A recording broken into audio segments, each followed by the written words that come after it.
এই শিক্ষা ব্যবস্থাকে সকল প্রতিষ্ঠানই ধ্বংস করেছে, পাশাপাশি শিক্ষাকে ধ্বংস করেছে।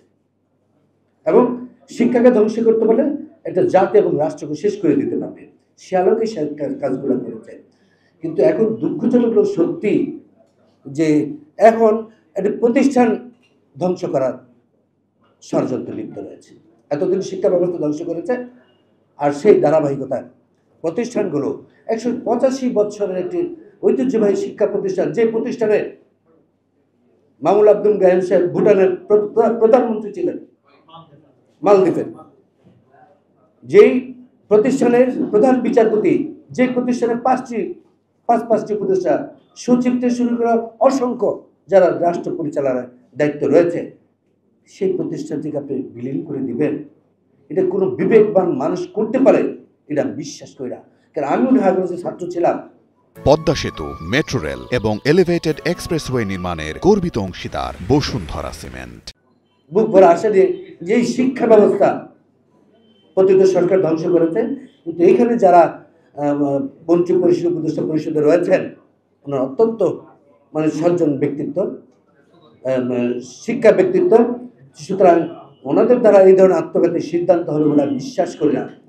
আপনি দেখেন, আমাদের শিক্ষা ব্যবস্থা ধ্বংস করেছে, শিক্ষার পাশাপাশি নীতি নৈতিকতা, আদব কায়দা যা রয়েছে সকল কিছু ধ্বংস করেছে। সুতরাং আমরা যারা প্রাক্তন ছাত্র সংসদের নেতৃবৃন্দ রয়েছে, যারা সিনিয়র নেতৃবৃন্দ রয়েছে, সকলের সাথে আমরা সকলে যোগাযোগ করে যে বৃহস্পতিবার যে কর্মসূচি ঘোষণা করেছে সভাপতি সাহেব, আমরা সকলেই একে অপরের ঢাকা কলেজের ঐতিহ্য রক্ষা করার জন্য আমরা বৃহস্পতিবার প্রেস ক্লাবে উপস্থিত হয়ে সকলেই এই অনৈতিক কাজে প্রতিবাদ করার জন্য আমরা সকলে ঐক্যবদ্ধভাবে সেদিন উপস্থিত হব। ধন্যবাদ সকলকে। ঢাকা কলেজ, আমি আপনাকে একটু বলছি, ঢাকা কলেজ 185 বছরের কলেজ। এই বিদ্যালয়টি আপনার আমাদের ঐতিহ্য কিন্তু ইন্টারমিডিয়েট বেস কলেজ। আমি যখন 91-92 সেই শিক্ষাবর্ষে ঢাকা কলেজ ছাত্র সংসদের ভিপি ছিলাম, তৎকালীন সময় আমাদের শিক্ষামন্ত্রী ছিলেন আমাদের জমিরুদ্দৌল সরকার সাহেব। তো তখন কিছু অনার্স এবং মাস্টার্স করার সিদ্ধান্ত হলো গভর্নমেন্টের প্রত্যেকটি কলেজেই। তখন দেখলাম ছাত্ররা খুব আন্দোলন শুরু করছে। তখন এই শিক্ষামন্ত্রী মহোদয়ের কাছে সাথে সাথে আমরা গেলাম, আমাদের সাবেক ভিপি সহ সকল নেতৃবৃন্দ যারা উপস্থিত হতেন সকলে গেলাম। তখন সম্মেলন কক্ষে তাকে আমরা ঢাকা কলেজে ঐতিহ্য বুঝাতে সক্ষম হয়েছিলাম।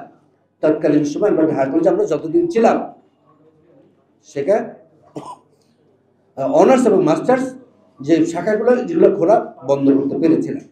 আপনি যে কোশ্চেনটি করেছেন যে বর্তমান যে ছাত্ররা রয়েছে, ওরা আসলে প্রত্যেকটা মানুষের বিবেকে কষ্ট পেয়েছে যে আমার ইন্টারমিডিয়েট, আমার যেখানে আমার ঐতিহ্য, যে আমার গৌরব, সেটা আপনি বিলীন করে দিবেন, সেটা নষ্ট করে দিবেন।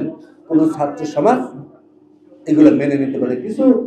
কিছু হয়তো সুবিধাবাদী লোক এইগুলা, তারা একটা যদি বিশ্ববিদ্যালয়, আচ্ছা বিশ্ববিদ্যালয় করেন, আমাদের তো আপত্তি করছি না, রাষ্ট্রের অনেক জায়গা রয়েছে, এটা আমেরিকান স্টাইলে বলেন, লন্ডন স্টাইল করেন, এটা একটা সুন্দর জিনিস, ফুলের বাগান, সে বাগানকে ধ্বংস করে আপনি আরেকটি প্রতিষ্ঠান করবেন, এইটা তো হইতে পারে না।